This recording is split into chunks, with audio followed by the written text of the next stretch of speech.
The American Death Triangle, I was taught, which is this, and my hands being the bolts, put a magical amount of force on these bolts, possibly a magical amount here, and that it could even break the bolts. Nylon versus bolts.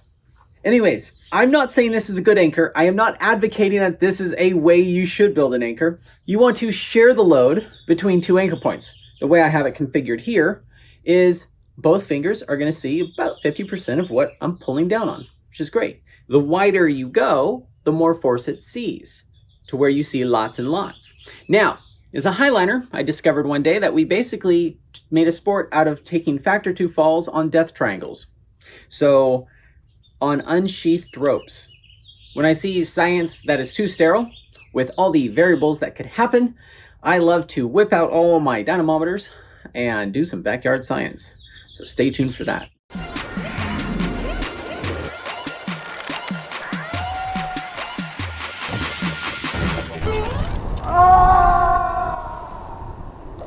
Hello, my name is Ryan Jinks, and welcome to the Slack Snap Lab, where we drilled a few holes in the concrete over there. Shh, don't tell Larry. So we can pull on his Piranha machine and test the American Death Triangle. Now, ideally, at least we aren't planning on breaking anything today. And so we're able to actually use all the dynamometers that we have, or load cells. We have 2 Rock Exotica enforcers and 2 line scale 2s that we are going to embed in the system. And we're going to see where the forces are, and we're going to pull at different pressures and angles and all sorts of stuff. So here in the Slack Snap Lab, we have all the dynamometers in a line, so we can show you guys and know that the load cells are all reading the same-ish, all super close enough. There's always a little bit of a variance in there. But by building a foundation of what equals what, we can just keep moving them around until we run out of things to test. But we're going to find out if we get a magical force between the bolts, the webbing, the anchor, or the master point, and seeing if it's really an American Death Triangle, or if it's bomber. All right, Bobby, what's our setup? Most of the American Death Triangles that I've seen are tied so they do an equilateral triangle. And if I remember geometry, which I don't really, equilateral means all the angles are the same. So I have a angulometer thing, not sure the correct name for this, that I stole from Larry's shop. So how are you feeling? You're walking around a little bit more. Yeah, first time down here since I had the cast off my leg. We were reading comments this morning. The video that we released this morning, a little behind the scenes, was the expired glue. Ryan made a comment about super cured enough, and one of the comments on that video, which I laughed at, was, that's what I tell my patients, they're super cured enough. So is that what you are right now? Not yet. Okay. So what angle does that say? It's really close to a 60-degree angle. You can zoom in there if you want. It's the white mark there. Yeah. Right in that same ballpark. It's in the ballpark. Pretty good for backyard science. And the third one, this angle is slightly greater. It looks like it might be a 70-degree angle, but for what we're doing, I think it's close enough. Just in case you're curious, we put a sling around the Piranha because we don't think we're going to be moving that. And then we have our SMC pulleys, which is part of our Slack Snap outdoor system now. We're going to turn all the dynamometers on and start pulling. Go for it. I just want to see you pull. If the Piranha moves, I'm going to laugh. I'd like to talk about the units of measurement here. Our gear is rated in KN, or kilonewtons. And no, is that not how you say it? I can say Newton well, but when I say kilonewton, I always add that T at the end. Regardless, kilonewtons are what our gear is rated in. Pounds of force is kind of like pretty American-centric, and our audience is 50-50 around the world. So when you're rappelling, you're probably not putting more than 1 on. If you're rappelling on a very static rope in a jerky manner, you might get 2. And we have a caving video right here where we show the forces during a rappel on a very, very static rope. The reason kilonewtons is used is because mass times acceleration is different than my mass sitting on this chair. If I fell 100 feet, the force I would put on whatever I'm attached to would be more than Bobby standing there attached to the same item, even though he's a little heavier than I am. So speed mixed with weight adds a different element to things. So pounds of force and kilograms of force are used less just so we can kind of wrap our head around it. But let's say a slack line sees a little over 1,000 pounds of force when my 160 pounds is on the slack line falling, not walking. So anyways, enough about units. We're going to use kilonewtons here, and we're going to see what peak force we got when Bobby and I were pulling. It's kind of exciting to show you this. It's kind of fun. Here is our master point, 2.5. Guess what the bolts are? Bolt number 1, 1.96. Bolt number 2, 2.02. And our middle point of the webbing was 0.9. So Bobby, do you think those are also 0.9? I believe those will also be 0.9.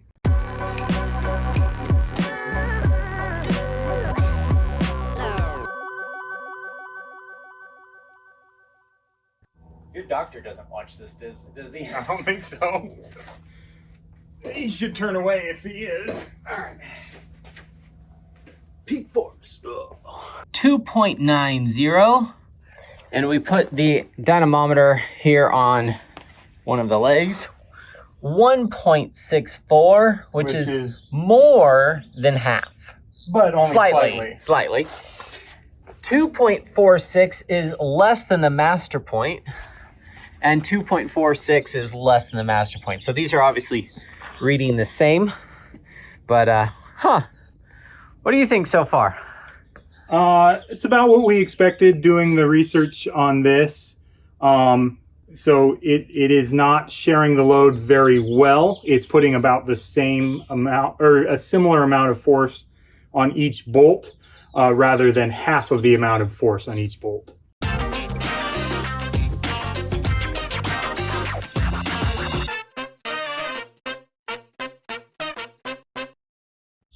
While Bobby is measuring that angle, I'd like to bring up our sponsor today, Serene. How to build an anchor properly. Please don't use the stuff you see in this backyard science video as a way to build an anchor. Just thought I'd throw that out there in case you were watching all the way through. Okay, what angle is that? So that looks like a 130-degree angle. When I'm teaching people how to build anchors, I instruct them to use less than a 90-degree angle at this point. Okay, and what does that do? So theoretically, once your angles are above 90, you might actually be multiplying the force that you're putting on each bolt rather than sharing it. Wow. Interesting. Is that good?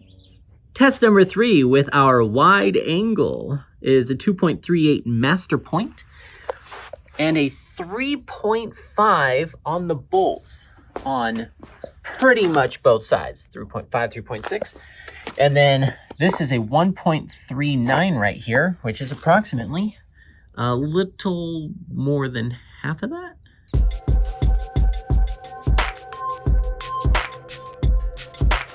Those are the numbers, there's the angle, there's whatever. People might say we're not pulling evenly on this. I don't know how we would, maybe that's why. So with this wide angle, we have 1.5 times more force being applied to the bolts than the master point. And this master point, we're getting 2.38. You could get up to double that in a normal climbing scenario.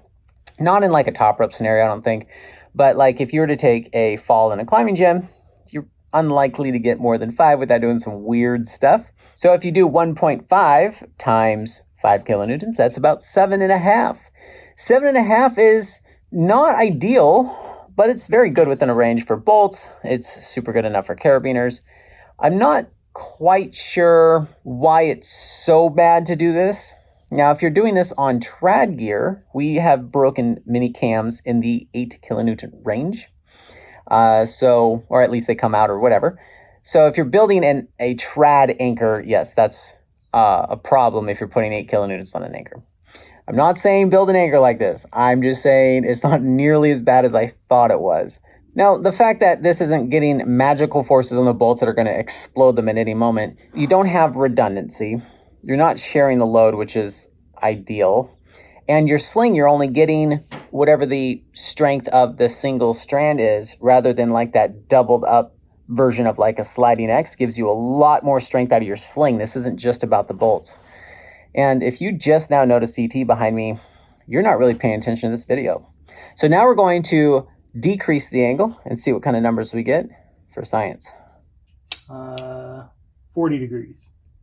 40 degrees. 44, 45. That's about how many Celsius degrees it'll be today. Here is our fourth test with our narrow angles. 2.68 at the master point. 1.84. 1.94. And 0.93.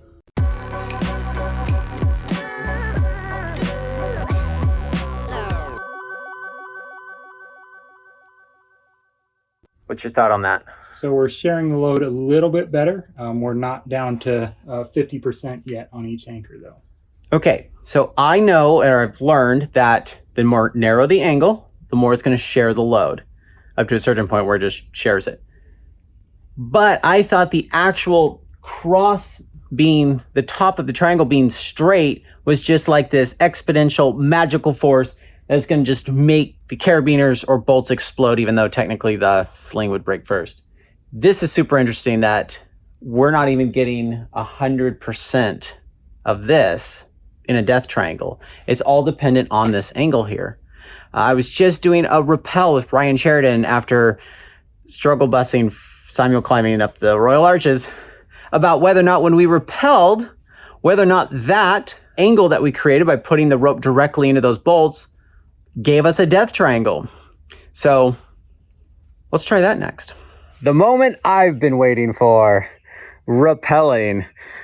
Bobby is going to lower us as I pull us.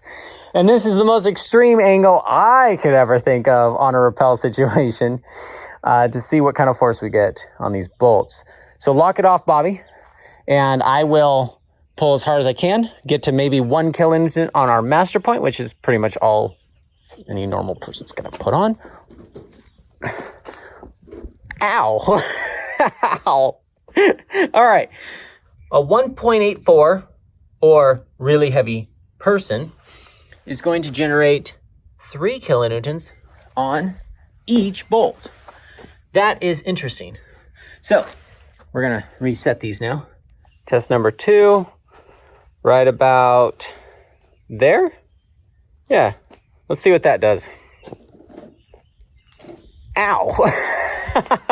I need to stop doing that. Wow, I just nail it. My hand strength is consistent. 1.89 gives you maybe 30% more than that master point at 2.58 and 2.58. So it does actually put more force on the bolts than you're actually putting on the master point. Me personally, I'm not putting on more than 1 when I'm rappelling. I'm just not that heavy. Let's do it again. All right, here's our third test. Bobby, give us a little slack. Ow. Oh my gosh. Every time I say ow, it's exactly the same. All right. It's still higher than the master point, but by less. So this is interesting. So you are getting death triangles when you're rappelling like this, when you thread your rope through the 2 rings directly like that, but it doesn't matter. At what point do you think we're going to get equal numbers? It's not even sharing the load. Yeah. We still want to get this point to be the same number as this point, which is 100% of the load instead of 50% of the load. Yeah, I don't know that we'll get there. Really? Yeah. I don't think we'll ever get those bolts to 50% of this load with No, not in this. Whoa, interesting. Yeah. Now, if these bolts were extended and almost touching, they would be sharing 50% of the load. I don't think so. Ooh. We can try it. Ooh. I love not agreeing on something. That is a much more narrow angle. Let's see. Wrap it around your body, dude. Let's see if I can consistently get 1.84. Ow! I'm losing strength in my hand. Oh, this is quite the angle. 1.56. Ah, sick. Finally, less than 100% of the rappel device, or the master point. But you're right. I don't know if we would actually see 50-50. So let's try extending the 2 points together. Say you have a chain on your bolts, and see if the bolts are getting 50% of the load then, with the rope just going through 1 point at the tip of the chain. Okay. Test number, I lost count. But we have chains going down to this master point and finding out if these are going to share the load. Let's get to 1.84, Bobby. Ow. Ow. Oh my God. That's amazing. Anyways. Oh, science. I thought that'd be sharing the load. That is like almost 100% of that. Of course, it's nice to have redundancy and you still have like a 20-to-1 safety ratio here. But what do you think? That's surprising. I've never thought of that when I was rappelling. Yeah, I love testing things that don't matter. Yeah. Do you think this bolt is seeing the same force as that? Do you think we should put them in line to see if the force is the same throughout the whole thing? It absolutely won't be, because that's what we were testing earlier. It's that same angle thing that we're dealing with. Oof, I don't know, man. We got to do some science. All right, dynamometer. Let's do some science. Ow! All right. Oh, I'm getting weaker. 1.65, 1.26. Pretty much the same. Yeah, so why is that different than the other angles that we were seeing? Why is that chain not carrying 50% of the load in that? Because the angle's not that. Is this angle less than 60? 90. It's less than 90. God damn it. This angle's not. Get the protraction. I think it is. It's not a protraction. Yeah, that's not a protraction. That is a protractor.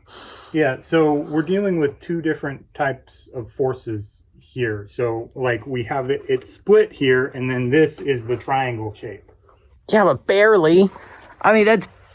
But it's barely that's barely a triangle shape. But it goes all the way through, and so it's pulling these two together, right? I guess so. What's the angle of this? 100 degrees. Ah, that's got to have something to do with it. I bet if we extended these to be less acute, or why don't we just unscrew these, put these bolts like normal distance, and see what happens? Because this is not a normal anchor. Yeah. So, if I go like this, do you think I'll be trolled for the gate being pushed up against the ground? Totally. Or do you think I'm going to be trolled for having the gates not opposing? Oh yeah, even more unsafe. Oh my gosh. You cannot win on YouTube. I would call this a normal anchor. Let's find out what happens. Ow. That really does hurt. 1.66. I'm getting softer as the day goes on here. It's not quite half, but it's a lot better. What do you think? I don't have a thought on this. None whatsoever after all morning of pulling on this. No, I think we should do a more normal anchor that's not a triangle shape. We have now reset to a somewhat proper anchor. What's the angle we got here? This is the biggest sliding X I've ever seen. Yeah. So we're pretty close to 60 degrees, which is what we did with the original American Death Triangle. Okay. This still has the same issue of it's not redundant as the American Death Triangle. Say if a rock comes down and hits any one of these, it could cut through and compromise the whole anchor. Cool. Let's pull. All right, let's see what I can do with two hands. Ow.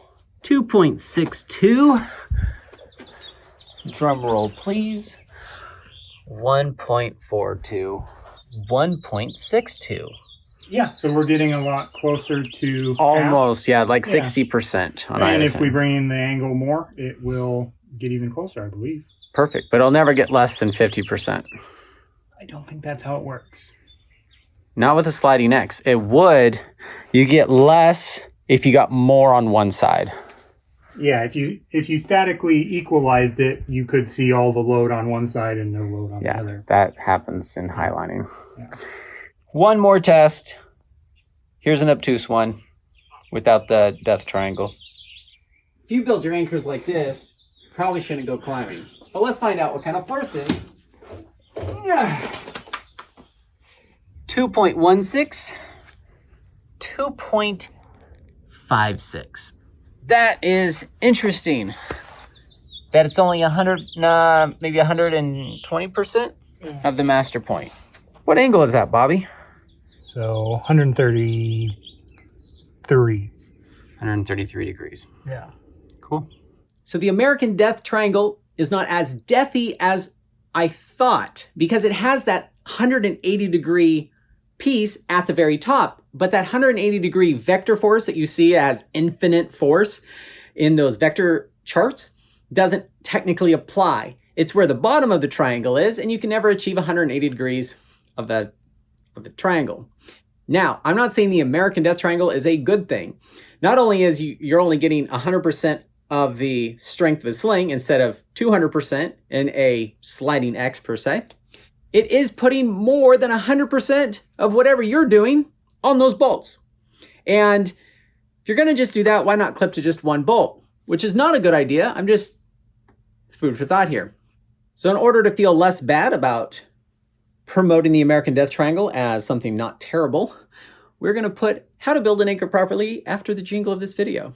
And even though the American Death Triangle didn't show super weird vector forces, I learned a lot about vector forces in real life here and that they actually do apply. We got more than 100% when we were going more obtuse than 120 degrees, which is approximately how hot it feels right now. We did not get an exact 50-50% of a sharing load when things were touching, just like the vector chart shows. So I learned a lot about angles. The more acute your angles are, the better it is.